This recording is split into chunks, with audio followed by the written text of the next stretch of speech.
awal. Ya, saya ingat waktu itu di lab 4. Jadi sebenarnya tentang modul ini tidak perlu lagi saya berpanjang lebar karena semua kita sudah paham. Jadi seharusnya kita langsung saja unjuk kerjanya, ya, supaya kita hasil langsung kita lihat. Kemudian cuma yang perlu saya ingatkan kembali, yang tentunya Bapak Ibu sudah tahu, ya, di mana modul ajar ini meliputi 3 komponen, yaitu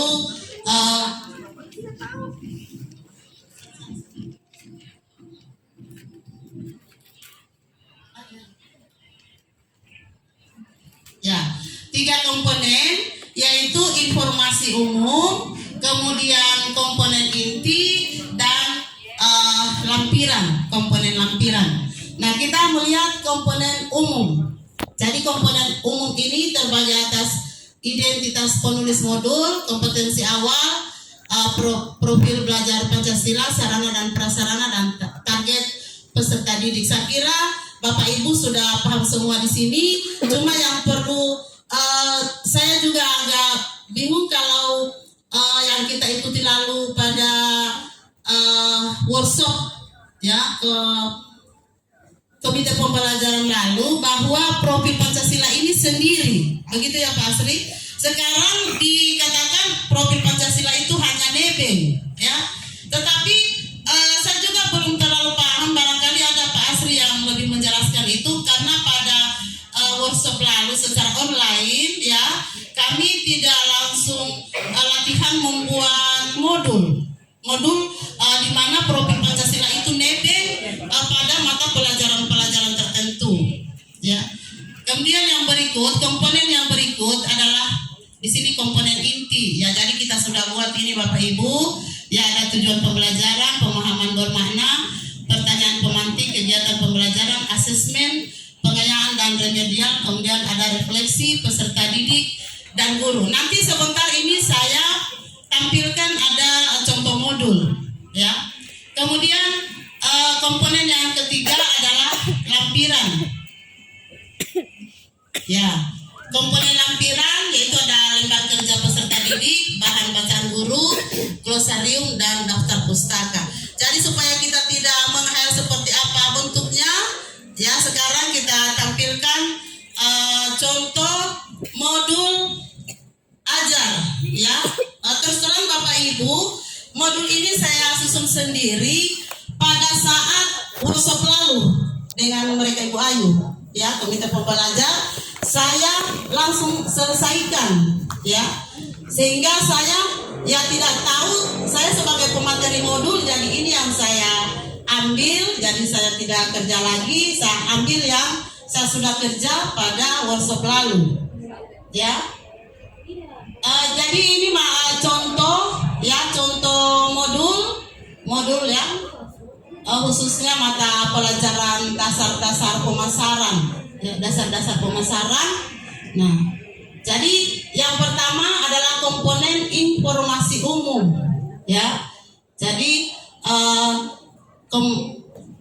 informasi umum ini menyangkut terdiri dari, ada bagiannya yaitu identitas penulis, ya. Jadi ada identitas penulis seperti ini Bapak Ibu. Kemudian ada kompetensi awal, ya. Kompetensi awal ini memuat, ya, pengetahuan awal pada semester ganjil ini peserta didik, ya. Jadi menyangkut materi kita sesuai dengan materi masing-masing, ya. Kemudian yang berikut, ya, ini ada profil Pancasila tadi, ya. Kalau di lalu tersendiri, ya. Kalau yang menebeng itu saya nanti minta tolong ke Pak Asri untuk menjelaskan. Kalau yang Bu, produktif tidak? Ya, mata pelajaran tertentu tuh. Kemudian yang berikut terus Pak.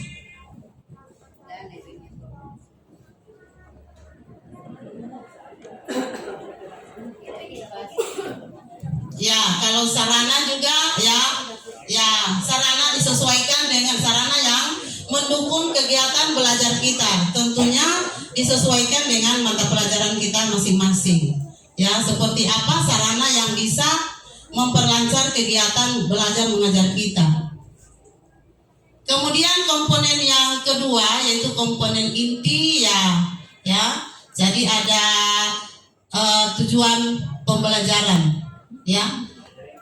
Tujuan pembelajaran jelas Bapak Ibu sesuai dengan mapel yang kita ajar, mapel masing-masing. Jadi kalau ini tujuan pembelajaran yang Bapak Ibu lihat adalah materi yang berhubungan dengan dasar-dasar pemasaran.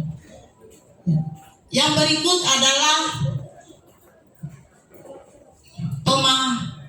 pemahaman bermakna ya, jadi mengidentifikasi perilaku konsumen dalam penerapan pelayanan prima kepada pelanggan. Jadi pemahaman bermakna juga ini disesuaikan dengan materi ya pelajaran masing-masing Bapak Ibu. Jadi pemahaman bermakna ini dia berarah kepada bagaimana makna atau manfaat siswa di dalam setelah menerima materi kita. Kemudian yang berikut pertanyaan pemantik. Menurut Anda bagaimana memberikan pelayanan yang baik ya? Jadi pertanyaan pemantik ini adalah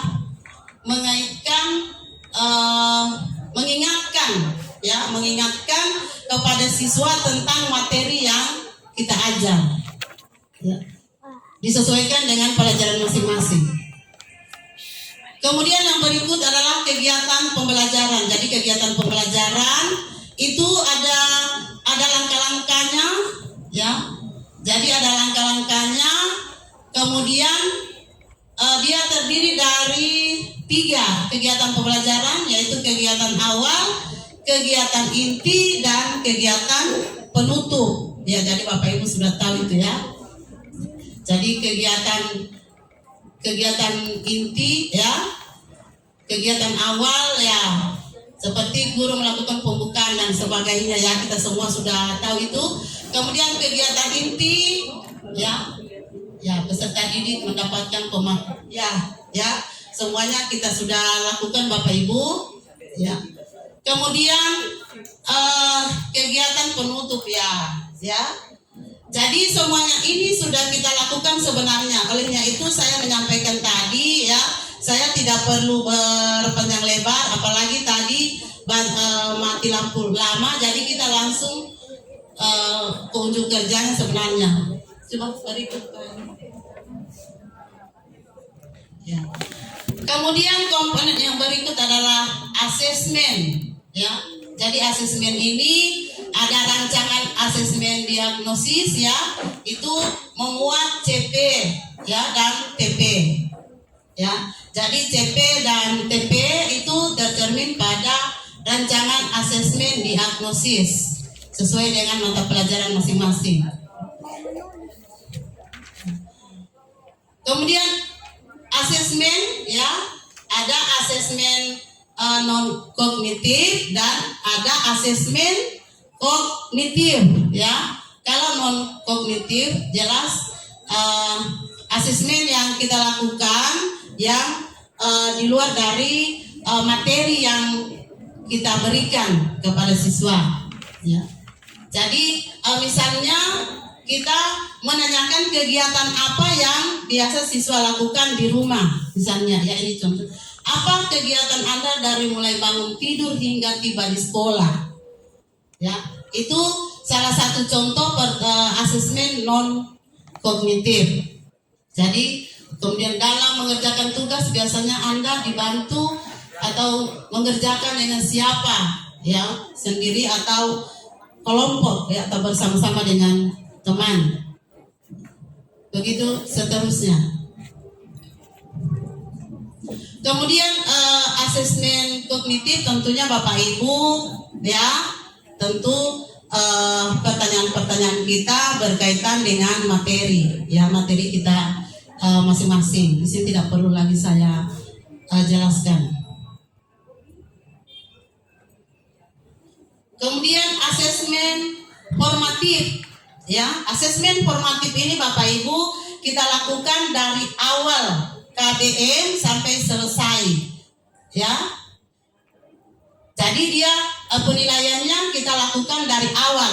Dari awal kita mulai melakukan pembelajaran, kita sudah memberikan penilaian kepada siswa, ya. Bagaimana ya dia apakah aktif mengikuti pelajaran kita, ya, atau tidak. Jadi itu termasuk pada penilaian formatif, ya. Sampai selesai kita harus memberikan penilaian kepada siswa dalam proses belajar mengajar. Kemudian yang berikut adalah asesmen sumatif, ya. Sumatif, ya, Bapak Ibu, jelas kita lakukan setelah kita melakukan kegiatan belajar mengajar, ya. Ya, semuanya sudah tahu itu. Ya. Kemudian pengayaan dan remedial, ya. Jadi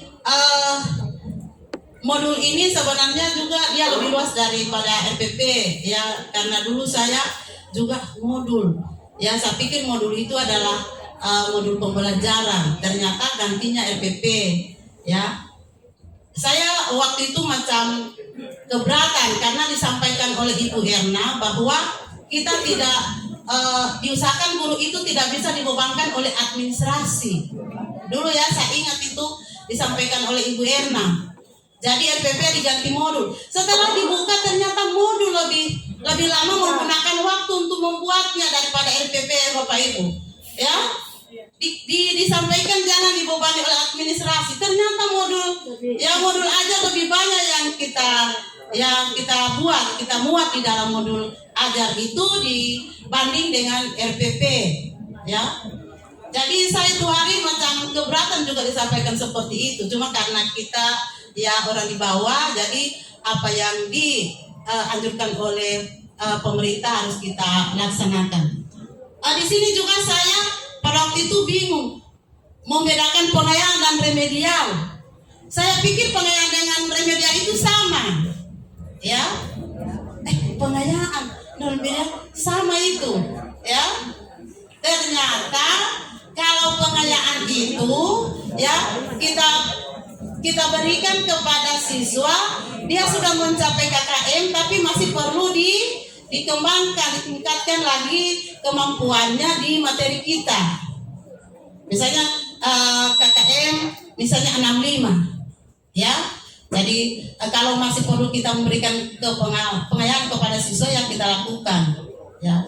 Kemudian remedial itu yang kita lakukan kepada siswa yang tidak mencapai KKM, ya. Jadi itu antara remedial dengan pengayaan. Jadi ini contohnya Bapak Ibu, ya, yang saya kerjakan lalu, ya.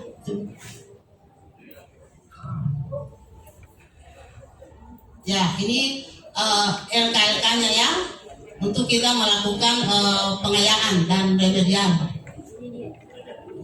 Ya, jadi refleksi lalu juga pemahaman saya yang memberikan refleksi itu, ya, siswa saja. Ternyata baik siswa maupun guru, ya, setelah KBM selesai, kedua-duanya harus memberikan refleksi terhadap kegiatan belajar yang telah dilaksanakan.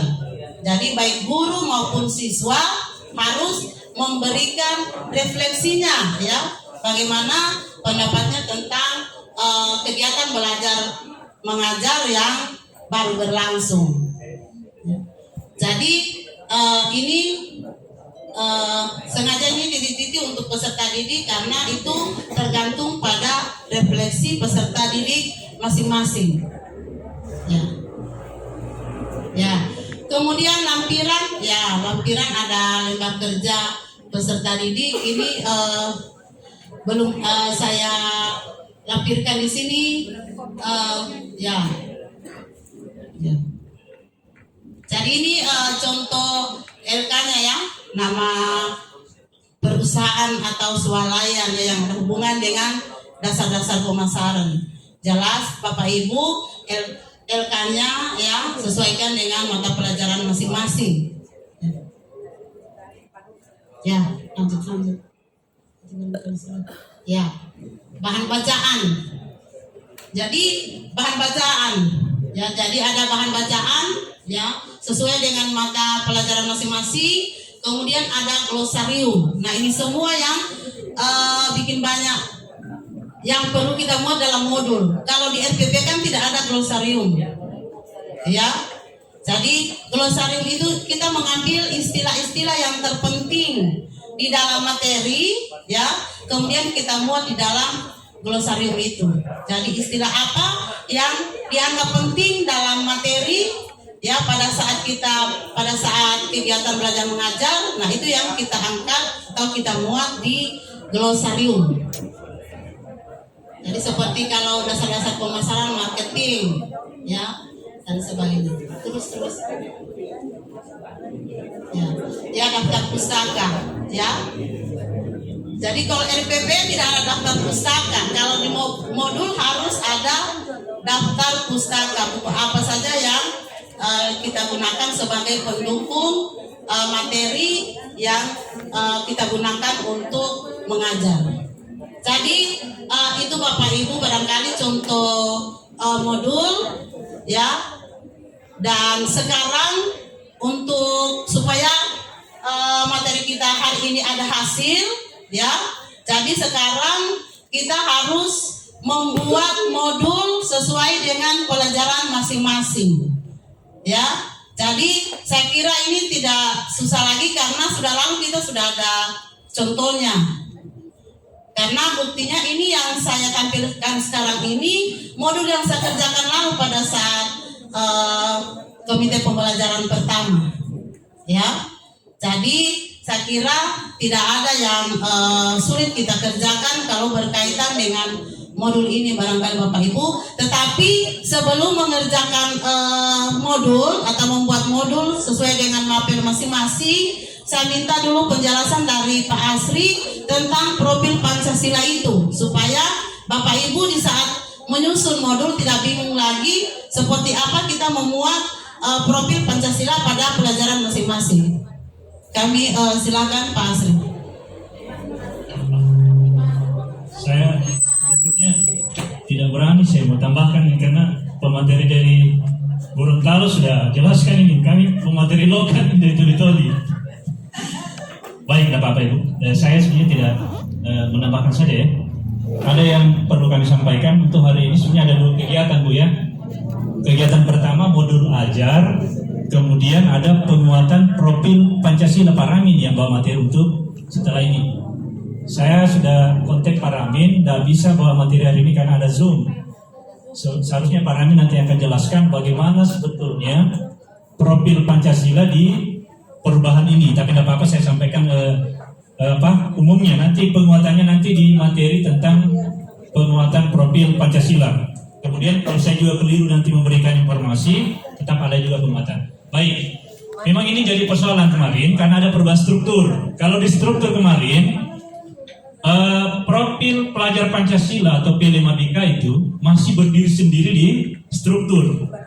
Nah, terjadi perubahan CP yang saya kirim di grup itu, dan terjadi perubahan struktur, profil pelajar Pancasila tidak lagi berdiri sendiri, tetapi dia istilahnya melekat atau nebeng di bahasa saya, numpang di setiap mata pelajaran.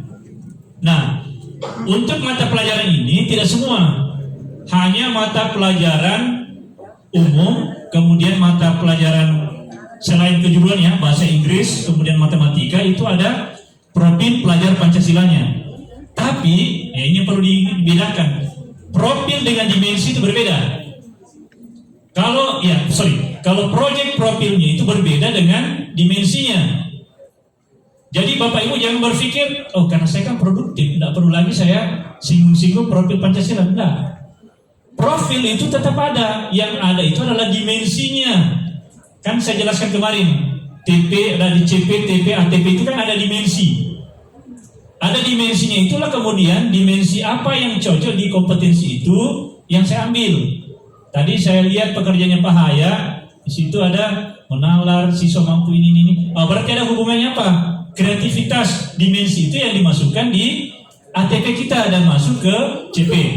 Di modul A, modul ajar. Tapi project, ingat, project beda Bu ya. Project Profil Pancasila itu yang nanti melekatnya di jam bahas jam mapel umum. Misalnya mata pelajaran bahasa Inggris itu nanti ada profilnya. Coba nanti kita akan sepakati dari penjelasan Pak Rami nanti project apa yang kita mau angkat. Kalau tidak salah di struktur sudah ada kemarin project-project di semester 1 dan 2. Coba nanti minta tolong dibuka kembali itu. Ya, ada kebinekaan, ada apa? Saya sudah hafal semua itu poin-poinnya. Jadi sekali lagi saya luruskan, dimensi profil tetap ada di ATP dan di modul A, modul ajar. Sesuaikan saja kontennya. Bisa dipahami maksud saya ini Bu? Bapak Ibu? Dimensinya. Tapi proyek profil Pancasila, nah yang pasti pertanyaannya, Pak bagaimana mengatur waktunya? Saya ngajar bahasa Inggris juga, ada juga proyek. Kemarin saya sempat slide tampilkan, tapi kalau ada waktu nanti Pak Rami jelaskan. Saya sini ada slide-nya juga nanti tambahannya. Bagaimana pengaturan jadwalnya? Tidak lagi kurikulum yang mengatur, tapi diatur oleh guru masing-masing. Misalnya dia mau menggunakan waktunya di akhir, misalnya kalau 7 kali pertemuan, dia mau ambil blok langsung diambil, misalnya 3 kali pertemuan terakhir dia fokus ke proyeknya. Tapi pertemuan 1 sampai pertemuan sekian dia menyelesaikan materinya. Nah, itu bisa dipakai. Atau boleh juga dari pertemuan pertama proyeknya sudah bisa digarap sampai terakhir ada hasil. Ada hasil yang ditampilkan. Seperti yang Pak Rami tampilkan kemarin, ada yang membuat bunga apa yang ditampilkan waktu pameran. Ada bunga dari hasil sampah atau limbah yang kemudian diolah menjadi satu hasil proyek. Nah, cuma memang bingungnya kita ini nanti ditanyakan nanti ke pemateri inti nih. Bagaimana? Apakah proyek itu bisa diborong? Misalnya satu saja proyek tapi berkolaborasi. Saya misalnya kolaborasi dengan guru PKN, kolaborasi dengan guru agama, menilai dari sisi agamanya, menilai dari Pancasilanya, menilai dari mana. Mungkin nanti itu yang perlu kita sepakati. Karena kalau satu guru, satu mapel diminta satu membuat proyek, biasanya agak berat juga ya, agak berat. Nanti kita mungkin bisa tanyakan ini. Saya juga belum paham sekali apa bisa kolaborasi atau bagaimana, atau masing-masing mapel membuat proyeknya. Tapi bagusnya sebenarnya masing-masing mapel membuat proyek. Di akhir semester itu ada hasil yang bisa dicapai atau ada yang bisa dipamerkan hasilnya selain dari ini. Tapi nanti pengaturan jamnya itu kan ada 22 jam, ada yang 2 jam, ada yang 3 jam. Tinggal istilahnya kalau tidak salah perhitungannya 0,5 sampai 2 jam. Tinggal diatur saja. Yang penting di akhir semester ada proyek yang dihasilkan. Itu ya. Kemudian saya tambahkan, ini mungkin rumusnya saya tambahkan meskipun tidak berulang ya. Tidak berulang tapi saya buatkan sebenarnya bisa ditampilkan dulu. Ibu Masri sudah jelaskan, tapi saya langsung perlihatkan modulnya, di mana pemantiknya, di mana dimensi profilnya. Kita lihat di sini. Saya menghubungkan dengan TT kemarin.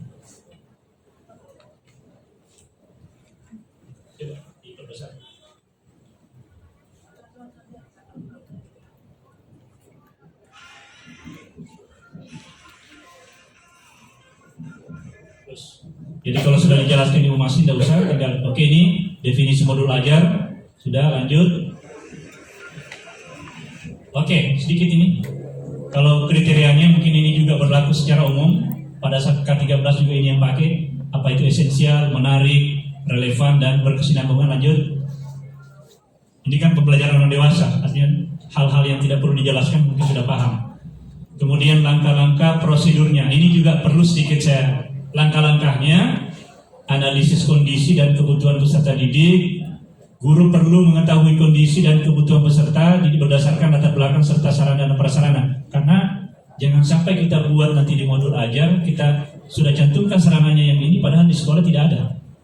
Itu namanya analisis dulu. Misalnya saya mengajar bahasa Inggris, saya katakan anak-anak praktek di lab bahasa, padahal di SMK 1 tidak ada sudah lab bahasanya. Itu kan jadi persoalan. Jadi itu namanya menganalisis konteks. Lanjut. Identifikasi dan tentukan dimensi. Ini perlu. Yang tadi ditanyakan, bukan project tapi dimensi. 6 dimensi kan kemarin kita sudah pelajari Bu ya, makanya saya bilang tolong dipelajari betul 6 dimensi itu. Beriman dan berakhlak. Kemudian jangan berhenti di situ. Jabarkan itu apa unsur-unsur di situ, karena nanti akan penting untuk dimasukkan di modul ajar. Kalau kreativitas itu yang mana, dimensi-dimensinya itu yang akan masuk. Jadi di sini dia jelaskan, identifikasi dan tentukan dimensi profil pelajar Pancasila. Guru memilih dimensi profil pelajar Pancasila yang paling memungkinkan untuk dikembangkan dalam proses pembelajaran. Jadi tidak haram hukumnya lebih dari 1, boleh 2, boleh 3. Karena cuma orang carinya yang gampang, saya lihat carinya cuma 1 atau 2. Mungkin dia tidak mau terlalu luas. Tapi boleh, yang penting jangan lebih dari 6. Kalau sudah lebih dari 6 berarti bukan lagi profil Pancasila, bikinnya baru. Ya, nah itu perlu dianalisis Ibu. Bentar, lanjut ya. Oke, ini yang alurnya. Alur ini sudah kita lewati. Mungkin teman-teman yang dari SMK 2 mungkin baru ikut kan? ATP itu apa, CP mungkin tidak apa-apa untuk menyesuaikan nanti. Nah, tentukan alur tujuan pembelajaran yang akan dikembangkan. Alhamdulillah kemarin kan sudah kerja. ATP-nya sudah ada. Dari mana itu? Dari CP, TP, dan ATP. Tentukan alurnya, dapat memilih alur tujuan pembelajaran yang dikembangkan oleh sekolah atau mengacu pada alur tujuan pembelajaran yang ada. Artinya ini boleh kita nyontek, tetapi diadaptasikan dengan kondisi sekolah. Jangan kita nyontek alurnya orang, ternyata alurnya beda kondisi sekolahnya dengan kondisi kita. Ya, jadi inti tidak boleh langsung lompat sebelum ada ATP dan ATP. Kemudian susun modul ajar berdasarkan komponen yang tersedia, sudah enak susunnya karena di ATP itu kan kemarin ada CP-nya, kemudian kolom kedua ada TP-nya, kemudian kolom 3 ada kompetensinya, kemudian itu kompetensinya kontennya, materinya, kemudian ada dimensi profilnya, kemudian ada glosariumnya, ada sumber ajar, sama dengan silabus yang lalu. Ya, cuma dia agak sedikit berbeda karena sudah ada dimensi profil Pancasila. Jadi seperti itu. Oke, lanjut. Oke, masih. Pelaksanaan pembelajaran guru melakukan kegiatan pembelajaran sesuai dengan modul ajar yang telah. Oke, sudah paham kita pasti. Kemudian tidak lanjut. Nah, sewaktu-waktu modul ajar ini juga kebiasaan kita semua. Kalau sudah jadi modul ajar bertahun-tahun itu terus dipakai. Iya. Padahal kadang kelas yang kita ajar karakteristiknya berubah atau berbeda atau jurusannya berbeda. Makanya dikatakan di sini tindak lanjut setelah guru melakukan pembelajaran, guru melakukan evaluasi efektifkah modul yang saya ajarkan atau tidak. Jadi kita tidak langsung itu, ya langsung paten. Misalnya kita pakai pendekatan model di modul ajar menggunakan pendekatan metode ceramah. Padahal di kelas itu tidak cocok anak-anak metode ceramah karena anak-anak modelnya kinestetik atau apa ya, dia senangnya praktek, bisa diubah. Makanya modul ajar ini tidak mesti sama. Saya misalnya guru bahasa Inggris ada Ibu Risna, tidak mesti sama saya modul ajar saya dengan Ibu Risna karena karakteristiknya berbeda yang saya ajar. Apalagi kalau jurusannya berbeda, akan beda kontennya. Ya, misalnya kontennya saya misalnya job application atau tentang surat lamaran, mungkin surat lamaran yang mengarah pada jurusan TKJ beda dengan akuntansi. Tinggal pilih-pilih materi konten yang berbeda, meskipun intinya konten tapi kontennya berbeda, isi kontennya itu berbeda. Lanjut. Nah, ini sudah dijelaskan tadi Ibu. Jadi 3 komponen saja yang harus kita penuhi. Kalau pengawas periksa kita, kalau ini terpenuhi aman. Jadi Ibu masih katakan tadi ada komponen umum, apa tadi komponen inti dan komponen lampiran. Kalau dulu kita namanya buku 1, buku 2, buku 3 kan. Kalau ini saja kita penuhi. Insyaallah aman kita dari pemeriksaan administrasi pengawas atau supervisi sekolah nanti. Yang mana kalau identitas sekolah jelas, ini kompetensi awal. Apa yang maksudnya kompetensi awal ini? Mungkin kita sepaham dulu ini. Apa yang maksud kompetensi awal ini? Kan teman-teman bisa baca juga di berbagai referensi. Apa sebenarnya yang maksud dengan kompetensi awal itu? Ada yang bisa bantu memberikan pencerahan di modulnya Bapak Ibu yang sudah Ibu? Bu Rosdiana? Berikan pada awal pembelajaran berkaitan dengan materi. Betul, pematerinya yang sudah jawab. Pemahaman awal yang harus dimiliki anak tentang apa yang kita mau ajarkan. Itu bisa dituangkan di situ. Apa kira-kira ya? Kemudian profil tadi sudah saya jelaskan dimensi apa yang cocok. Tinggal silakan pilih-pilih dari 6 dimensi itu. Ya. Kemudian sarana prasarana itu yang tadi saya jelaskan. Kita cantumkan sarananya, pakai lab bahasa, ternyata di sekolahnya tidak ada lab bahasa. Sesuaikan, kalau tidak ada lab bahasa mungkin menggunakan sarana yang lain. Yang jelas sarana yang mau dipakai terkait dengan materi itu apa yang mendukung sarananya. Cantumkan apa-apa. Ya. Berikutnya target peserta didik. Sebenarnya sama ini. Targetnya ini sasaran siswa yang kita tuju. Ya, AKLK berapa jumlahnya tidak apa-apa digambarkan di situ. AKL 1, AKL 2, AKL 3, TKD dan seterusnya. Target sasaran peserta. Dulu ini kan tidak ada, Bu ya? Tidak ada. Berikutnya model yang digunakan sama dulu. Metode ada? Model atau model apa ya? Modelnya lebih arahnya ke model ini beda ya. Modelnya itu mungkin apakah daring, luring. Kalau dulu ya. Kalau dia sekarang kan tidak ada lagi luring mungkin. Sudah berbasis daring ya. Berbasis luring. Itu dijabarkan saja itu. Oke, lanjut Pak Dimas. Komponen inti yang perlu.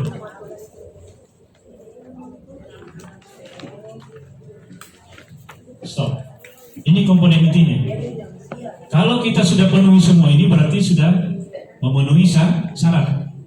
Itu yang saya jelaskan kemarin. Memang cuma saya pelajari modul-modul yang saya lihat. Kalau kami di Ibu Anang kita tahu itu kan alurnya di profil Pancasila itu di CGP. Di kami di CGP itu memang ada alurnya. Alurnya itu mulai dari diri.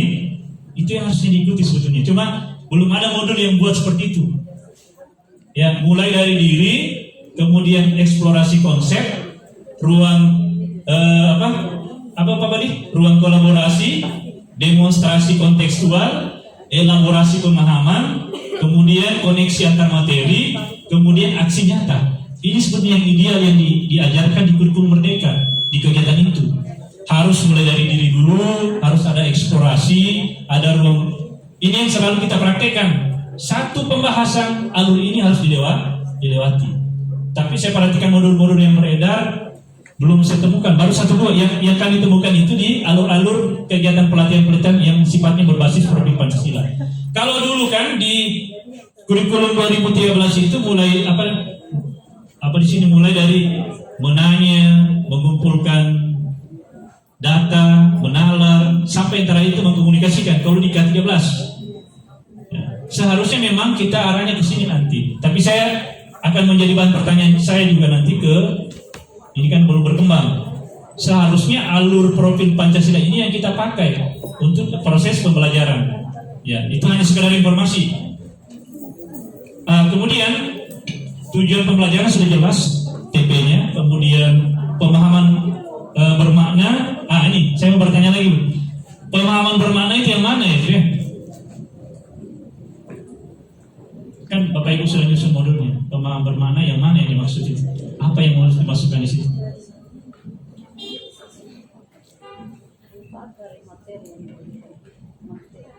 Manfaat dari siswa. Ya? Pemahaman yang dicapai dari materi itu. Pemahaman yang Pemahaman yang saya terima dari materi. pemahaman yang bermakna. Macam saya sangat paham tadi. Ya, silakan. Dengan pemahaman maknanya saya di elemen 1 untuk dasar-dasar PDKT. Dengan mempelajari proses bisnis, peserta didik akan mendapatkan informasi tentang prospek bisnis di bidang PDKT, merencanakan proses bisnis, menganalisis kebutuhan pelanggan, merancang strategi implementasi dan prosedur kepuasan pelanggan, serta mampu mengekspektasikan pengetahuannya dalam kehidupan sehari-hari. Berarti kesimpulannya paham bermakna itu hal-hal poin-poin utama yang harus dicapai sesuai dengan CP dan TP-nya. Oke, supaya kita sepaham bahwa apa yang harus jangan sampai sembarang kita masukkan di situ di pemahaman bermakna. Ya. Berikutnya pertanyaan pemantik. Apa sih pertanyaan pemantik itu? Kan dulu kan tidak ada yang namanya pertanyaan pemantik. Pertanyaan pemantik itu semacam pertanyaan kepada anak supaya anak itu ada motivasi untuk bekerja. Oke. Jadi usahakan buat pertanyaan-pertanyaan bisa memantik anak-anak yang arahnya ke topik pembahasan. Jangan sampai ini cerita kucingnya di rumah, ditanya seberapa kucingmu di rumah. Ternyata pelajaran ini kecuali dalam matematika menghitung, ya, mungkin ada itu namanya pertanyaan-pertanyaan pemantik. Jadi buatlah pertanyaan-pertanyaan. Dan kalau saya dulunya luar biasa mereka bikin itu. Yang dari Jawa sudah bikin, luar biasa. Pertanyaan pemantiknya memang sangat ada erat hubungannya dengan materi. Jadi buat pertanyaan-pertanyaan pemantik di awal itu ada pertanyaan yang kita sampaikan ke peserta didik dan itu bisa memantik pemahaman mereka untuk menuju topik pembahasan kita. Materi pembahasan itu namanya pertanyaan pemantik. Karena ini memang tidak ada dulu namanya pertanyaan-pertanyaan pemantik. Ya. Tapi dulu sebenarnya kalau masuk ini kalau pemantik ini kan masuknya kalau di ke-13 namanya apersepsi kan? Apersepsi sebetulnya. Apersepsi kan? Itu membuat apersepsi, menanyakan keadaan, menanyakan pemahaman awal. Itu kan sebenarnya mungkin sekali lagi ini mungkin karena perbedaan istilah lagi ya. Iya, CP kemarin CP apa namanya? CP itu KIKD, kemudian TP itu adalah indikator, kemudian ATP silabus, kemudian modul ajar itu RPP, kemudian ini pertanyaan-pertanyaan pemantik itu masuk di persepsi dan seterusnya.